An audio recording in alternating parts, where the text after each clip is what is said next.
കുക്കു ക്രോ Kuku lion.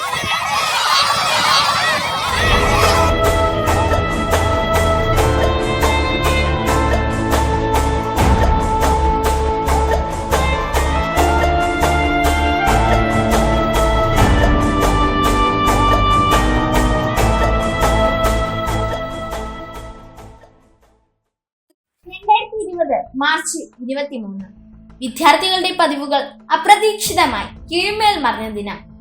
Covid മഹാമാരിയെ തുടർന്ന് രാജ്യത്ത് ലോക്ക്ഡൌൺ പ്രഖ്യാപിച്ചതോടെ വിദ്യാഭ്യാസ സ്ഥാപനങ്ങൾക്ക് താൽക്കാലികമായി താഴ്വീണ ദിനം.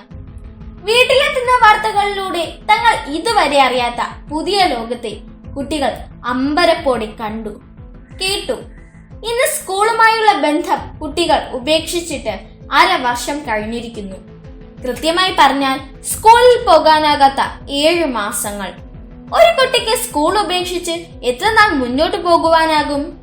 അധ്യാപകർക്ക് സ്കൂളിന്റെ അഭാവത്തിൽ കുട്ടികളെ എങ്ങനെ നയിക്കുവാനാകും? ഈ 7 മാസം കഴിയുമ്പോൾ അതിനുത്തരം നമ്മുടെ മുന്നിലുണ്ട്. ആ ഉത്തരം നേരിട്ട് പറയുവാൻ കുട്ടികളും അധ്യാപകരും സന്തോഷത്തോടെ തന്നെയാണ് തയ്യാറായി നിൽക്കുന്നത്. അതെ, ആ കുട്ടികൾക്ക് ഒന്നും സംഭവിച്ചിട്ടില്ല. മിടുക്കരായി ഊർജ്ജസ്വലരോടെ തങ്ങളുടെ മുന്നിലുള്ള പ്രതിബന്ധങ്ങളെ ഒന്നൊന്നായി അവർ പിന്നിട്ടുകൊണ്ടിരിക്കുന്നു. കൈപിടിച്ചു നടത്തുന്ന അധ്യാപകർക്കൊപ്പം അവർ പുതിയൊരു ലോകം സൃഷ്ടിക്കുവാനുള്ള ശ്രമത്തിലാണ്.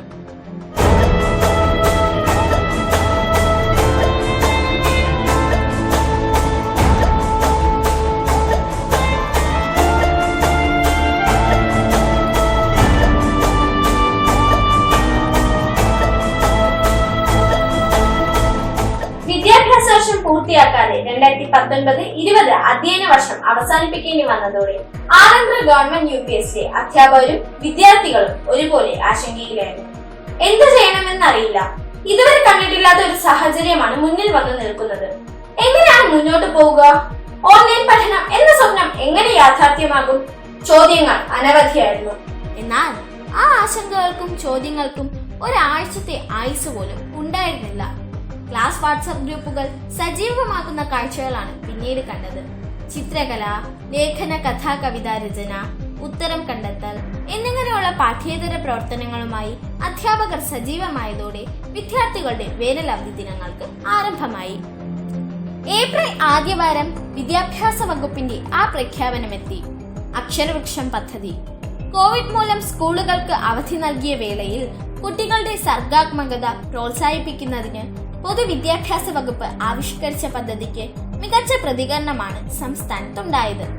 2020 ഏപ്രിൽ 6 മുതൽ മെയ് 5 വരെയായിരുന്നു പദ്ധതിയുടെ കാലാവധി. 4947 വിദ്യാലയങ്ങളിൽ നിന്നായി 56,399 സൃഷ്ടികൾ അക്ഷരവൃക്ഷം പദ്ധതിയിൽ പ്രസിദ്ധീകരിച്ചു. ഇവയിൽ നിന്നും 4000ഓളം രചനകൾ തിരഞ്ഞെടുത്ത് 10 വാല്യങ്ങളിലായി പുസ്തക രൂപത്തിലും പ്രസിദ്ധീകരിച്ചു. മെയ് മാസമായതോടെ ആലന്തൂർ ഗവൺമെന്റ് UPSCയിലേക്ക് ഓൺലൈൻ വഴി പുതിയ അഡ്മിഷനുകളുടെ വലിയൊരു ഒഴുക്ക് തന്നെ ഉണ്ടായി. 200-ലധികം കുട്ടികളാണ് സ്കൂളിൽ പുതുതായി അഡ്മിഷൻ എടുത്തത്. ഇതിൽ 6-7 സ്റ്റാൻഡേർഡുകളിലായി 20ഓളം കുട്ടികളാണ് എത്തിയത്. സ്വകാര്യ സ്കൂളുകൾ ഉപേക്ഷിച്ച് പൊതുവിദ്യാഭ്യാസം തേടിയെത്തിയ കുട്ടികളാണ് ഇവരിൽ പലരും എന്നുള്ളതും കൂടി ഓർക്കുക. വിദ്യാർത്ഥികൾക്ക് പുസ്തകങ്ങൾ വിതരണം ചെയ്യുക എന്നുള്ള പ്രവൃത്തിയും കൃത്യസമയത്ത് പൂർത്തിയാക്കുവാൻ വിദ്യാഭ്യാസ വകുപ്പിന് കഴിഞ്ഞു. പുസ്തകം സ്കൂളുകളിൽ എത്തുന്നതിനു മുൻപ് തന്നെ സമഗ്ര വെബ്സൈറ്റ് വഴി പുസ്തകങ്ങൾ ഡൗൺലോഡ് ചെയ്ത് വിദ്യാർത്ഥികൾക്ക് എത്തിക്കുവാൻ ആലന്തൂർ സ്കൂളിന് കഴിഞ്ഞു. ഒരു അധ്യയന വർഷം നഷ്ടപ്പെടുത്താതെ കുട്ടികളെ എങ്ങനെ വിദ്യാഭ്യാസം ചെയ്യിക്കാം എന്നുള്ളതായിരുന്നു സർക്കാരിന് മുന്നിലുള്ള വലിയൊരു ചോദ്യം. മറ്റു സംസ്ഥാനങ്ങൾക്ക് മാതൃകയായി സംസ്ഥാന സർക്കാരിന്റെ സ്വന്തം വിദ്യാഭ്യാസ ചാനലായ കൈറ്റ് വിക്ടേഴ്സിലൂടെ സർക്കാർ അതിന് ഉത്തരം നൽകി. പുതിയ അധ്യയന വർഷം ആരംഭിക്കുന്ന ജൂൺ 1 കൈറ്റ് വിക്ടേഴ്സ് ചാനലിൽ ഫസ്റ്റ് ബെൽ ക്ലാസുകൾ ആരംഭിച്ചു. ഫസ്റ്റ് ബെൽ ക്ലാസുകൾക്ക് മുന്നോടിയായി ഓൺലൈൻ പഠനങ്ങൾക്ക് വിദ്യാർത്ഥികളെ പ്രാപ്തരാക്കുക, പഠന സൗകര്യങ്ങൾ ഇല്ലാത്തവർക്ക് സൗകര്യങ്ങൾ ഒരുക്കുക, അധ്യാപകർക്ക് മുന്നിലുള്ള പ്രധാന വെല്ലുവിളി ഇതൊക്കെയായിരുന്നു. ആലന്തൂർ ഗവൺമെന്റ് UPSCയിൽ കൂടിയ സ്കൂൾ റിസോഴ്സ് ഗ്രൂപ്പ് മീറ്റിംഗിലെ തീരുമാനപ്രകാരം പഠന സൗകര്യങ്ങൾ ഇല്ലാത്ത വിദ്യാർത്ഥികളെ കണ്ടെത്തുവാനുള്ള ശ്രമങ്ങൾ ആരംഭിച്ചു. കൃത്യമായ കണക്കുകളുടെ അടിസ്ഥാനത്തിൽ MLA, പൂർവ്വ വിദ്യാർത്ഥികൾ, രക്ഷിതാക്കൾ, അധ്യാപകർ എന്നിവരുടെ സഹകരണത്തോടെ 14 കുട്ടികൾക്ക് ടെലിവിഷനും 3 കുട്ടികൾക്ക് സ്മാർട്ട് ഫോണും വിതരണം ചെയ്തു. കൈറ്റ് വിക്ടേഴ്സ് വഴി അന്നോടന്ന് നടക്കുന്ന ക്ലാസുകളുടെ വിശദീകരണങ്ങളും ചർച്ചകളുമായി ക്ലാസ് ഗ്രൂപ്പുകളിൽ വൈകുന്നേരത്തോടെ അധ്യാപകരും വിദ്യാർത്ഥികളും ഒരുമിക്കും. സ്കൂളിൽ തന്റെ മുന്നിലിരിക്കുന്ന കുട്ടികളെ പഠിപ്പിക്കുന്ന അതേ ഗൗരവത്തോടെ അധ്യാപകർ വിദ്യാർത്ഥികൾക്കൊപ്പം ചേരും.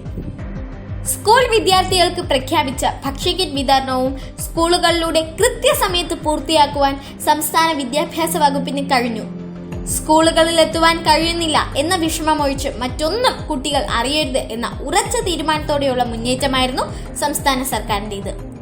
കായികം, കല, മറ്റു സർഗാത്മക കഴിവുകൾ പരിപോഷിപ്പിക്കുവാൻ സംസ്ഥാന വിദ്യാഭ്യാസ വകുപ്പ് മുൻകൈ എടുത്ത് കൈറ്റ് വിക്ടേഴ്സ് ചാനലിലൂടെ സർഗം എന്ന പേരിൽ സംപ്രേഷണം ചെയ്യുന്ന പ്രത്യേക പരിപാടിയും വിദ്യാർത്ഥി സമൂഹം ഇരു കൈയും നീട്ടി സ്വീകരിച്ചു കഴിഞ്ഞു. ആലന്തറ ഗവൺമെന്റ് UPSലെ പ്രാദേശിക പ്രതിഭാ കേന്ദ്രം വഴി സമൂഹത്തിൽ പിന്നോക്കം നിൽക്കുന്ന കുട്ടികൾക്ക് വിദ്യാഭ്യാസപരമായി കൈത്താങ്ങാകുന്ന കാഴ്ചയും ഇവിടെ കാണാം. മറ്റ് സ്കൂളിലെ വിദ്യാർത്ഥികൾ ആലന്തറ ഗവൺമെന്റ് UPSലെ പ്രതിഭാ കേന്ദ്രം ഉപയോഗപ്പെടുത്തുന്നുണ്ട്.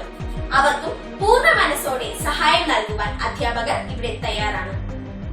സ്കൂൾ തുറന്ന് പ്രവർത്തിക്കുന്ന സാഹചര്യമാണെങ്കിൽ എന്തൊക്കെ ചെയ്യുവാൻ കഴിയും? അതിലുമേറെ കാര്യങ്ങളാണ് ഈ ഓഫ്ലൈൻ സാഹചര്യത്തിലും ആലന്തറ ഗവൺമെന്റ് UPSൽ നടക്കുന്നത്. വിദ്യാഭ്യാസ സംബന്ധമായ ഓരോ ദിനാചരണങ്ങളും വലിയ രീതിയിൽ തന്നെ ആഘോഷിക്കുവാൻ അധ്യാപകരും വിദ്യാർത്ഥികളും ശ്രദ്ധിക്കുന്നുണ്ട്. ദിനാചരണങ്ങളുടെ ഭാഗമായി സ്കൂളിന്റെ തനത് റേഡിയോ പ്രക്ഷേപണം റേഡിയോ കുട്ടിക്കൂട്ടം വളരെ ഭംഗിയായി തുടരുന്നു. വിദ്യാഭ്യാസ സംബന്ധമായ വാർത്തകളും പ്രാദേശിക വിഷയങ്ങളും ഉൾപ്പെടുത്തിയ വീഡിയോ ചാനൽ ആലന്തറ ടൈംസ് ഇന്ന് സ്കൂൾ ജീവിതത്തിന്റെ ഭാഗമായി കഴിഞ്ഞു. ഓരോ ആഴ്ചയിലും പുതിയ പുതിയ വിദ്യാർത്ഥി മുഖങ്ങൾ ചാനലിലൂടെ ലോകം കാണുന്നു. ഓൺലൈൻ ക്ലാസ് PTAകളിലൂടെ രക്ഷിതാക്കളുടെ അഭിപ്രായങ്ങളും നിർദ്ദേശങ്ങളും ഉൾക്കൊണ്ടുകൊണ്ട് ഓൺലൈൻ പഠനവുമായി ബന്ധപ്പെട്ട് ക്ലാസ് ഗ്രൂപ്പുകളിൽ വേണ്ട മാറ്റങ്ങൾ വരുത്തുന്നുണ്ട്. മാത്രമല്ല LP വിഭാഗം ക്ലാസുകളിൽ പഠിച്ച പാഠഭാഗങ്ങളെ ആസ്പദമാക്കി തുടർ പ്രവർത്തനങ്ങൾ ഉൾപ്പെടെയുള്ള വർക്ക്ഷീറ്റുകൾ വിതരണം ചെയ്യുന്ന പ്രവർത്തനങ്ങളും നടക്കുന്നു. കുട്ടികളുടെ അറിവ് വർദ്ധിപ്പിക്കുന്നതിന്റെ ഭാഗമായി ക്ലാസ് അടിസ്ഥാനത്തിൽ ഒരു ഓൺലൈൻ ക്യൂസ് ഗ്രൂപ്പും ഈ കോവിഡ് കാലത്ത് രൂപമെടുത്തു കഴിഞ്ഞു. കോവിഡ് പ്രതിസന്ധിക്ക് വിദ്യാഭ്യാസ രംഗത്തെ ഒരു പോറൽ പോലും ഏൽപ്പിക്കാനാകില്ല എന്ന സർക്കാരിന്റെ നിശ്ചയദാർഢ്യത്തിന് ഉദാഹരണമാണ് സംസ്ഥാനത്തെ സ്കൂളുകളുടെ സമ്പൂർണ്ണ ഹൈടെക് പ്രഖ്യാപനം. വിദ്യാഭ്യാസ രംഗത്ത് രാജ്യത്തെ ആദ്യ സമ്പൂർണ്ണ ഡിജിറ്റൽ സംസ്ഥാനമായി കേരളം മാറിയപ്പോൾ അത് വിദ്യാർത്ഥികൾക്കും അധ്യാപകർക്കും അവർക്കൊപ്പം നിൽക്കുന്ന സംസ്ഥാന വിദ്യാഭ്യാസ വകുപ്പിനും അഭിമാനത്തിന്റെ പൊൻകിരീടം കൂടിയായി. അക്ഷരവൃക്ഷം പദ്ധതിക്ക് ആലന്തറ സ്കൂളിലെ വിദ്യാർത്ഥികളിൽ നിന്നും മികച്ച പ്രതികരണമാണ് ലഭിച്ചത്. ഇവയിൽ പലതും പുസ്തക രൂപത്തിലേക്ക് മാറ്റപ്പെടുകയും ചെയ്തു. അക്ഷരവൃക്ഷത്തിലേക്ക് രചനകൾ അയച്ച എല്ലാ വിദ്യാർത്ഥികളെയും ഉൾപ്പെടുത്തി അതിജീവനം എന്ന പേരിൽ ഒരു ഡിജിറ്റൽ മാഗസിൻ പുറത്തിറക്കുവാനും സ്കൂളിന് കഴിഞ്ഞിരിക്കുകയാണ്. ഈ ഡിജിറ്റൽ മാഗസിന്റെ ഉദ്ഘാടനം നിർവഹിച്ചത് ബഹുമാനപ്പെട്ട വിദ്യാഭ്യാസ വകുപ്പ് മന്ത്രി C. രവീന്ദ്രനാഥ് ആണെന്ന് കൂടി ഓർക്കുക.